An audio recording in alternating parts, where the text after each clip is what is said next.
अस्सलाम वालेकुम viewers, welcome back. ये फ़ोटोशॉप का लेक्चर नंबर 4 है और उसका पार्ट 2 है। Adobe Photoshop shop CS6 fixing common error with camera raw, ये हमारे लेक्चर का टॉपिक है। इसके अंदर हम छोटा सा लेक्चर होगा जिसमें हम कैमरा की करेक्शन और इमेज की सेटिंग्स वगैरह देखेंगे। ठीक हो गया। सबसे पहले मैं क्या करता हूँ, यहाँ पे फ़ोटोशॉप खुला हुआ है मेरे पास, यहाँ ये मिनी ब्रिज खुला हुआ है। मिनी ब्रिज में मैं ये एक तस्वीर को ओपन कर लेता हूँ अपने पास, ओपन विद, और यहाँ से इसको कैमरा रॉ में ओपन कर लेता हूँ। ठीक हो गया। ये तस्वीर हमारे पास ओपन हो चुकी है। अगर आप तस्वीर को गौर करें तो तस्वीर यहाँ से थोड़ी सी टेढ़ी आ रही है। ये होता है कि सम टाइम जब हम कोई लेंस करेक्ट चूज़ नहीं करते इमेज खींचने के लिए तो इस तरह के प्रॉब्लम्स आते हैं। अब उनको किस तरीके से फिक्स किया जाता है, तो जब ये हम यहाँ पे आते हैं, ये देखें यहाँ पे हमारे पास आ रहा है लेंस करेक्शन।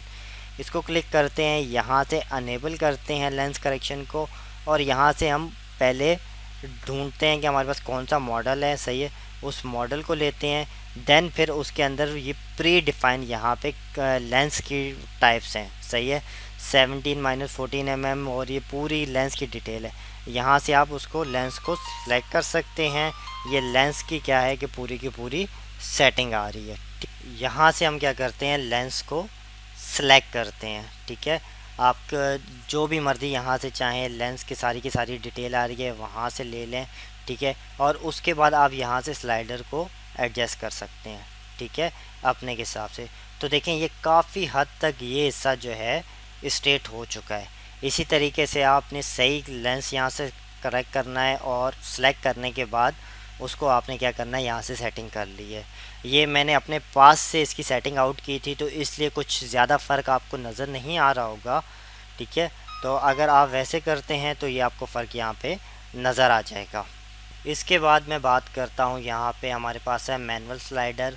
कुछ सेटिंग्स होती हैं, जब आप कैमरे से तस्वीर लेते हो तो आप एंगल्स ठीक तरीके से नहीं ले सकते, तो एंगल की सेटिंग करने के लिए आपको यहाँ से करना है। सही है, डिस्टॉर्शन जैसे ही मैं कर रहा हूँ तो ये देखें, ये मज़ीद यहाँ से क्या हो गई, ये इमेज सीधी हो चुकी है। ठीक हो गया। अगर आपने वर्टिकल अलाइनमेंट करनी है लाइक इस तरीके से, सही है, तो आप वो भी चाहें तो यहाँ से एडजस्ट कर सकते हैं। हॉरिजेंटल अलाइनमेंट आपको अगर करनी है, सही है, कैमरे का एंगल चेंज करना है तो यहाँ से आप कर सकते हैं। इमेज को यहाँ तक कि आप रोटेट भी करना चाहें तो यहाँ से आप उसको रोटेट भी कर सकते हैं, और प्लस उसको स्केल भी कर सकते हैं, खींच भी सकते हैं। ठीक हो गया। अब मैं इसको यहाँ से डन कर देता हूँ। ठीक है, अब मैं आपको एक इमेज और ओपन करके दिखा देता हूँ। ठीक है, यहाँ से मैं आया हूँ, ये इमेज ले लेता हूँ अपनी, इसको कैमरा रॉ में ओपन करता हूँ।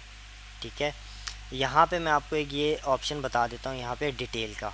सही है, अब अगर ये तस्वीर आप देखें, थोड़ा सा मैं इसको जूम करूँ तो ये तस्वीर कुछ गार्बेज आया हुआ है, इसमें कहते हैं कि धुंधलापन आया है, नॉइस आई हुई है।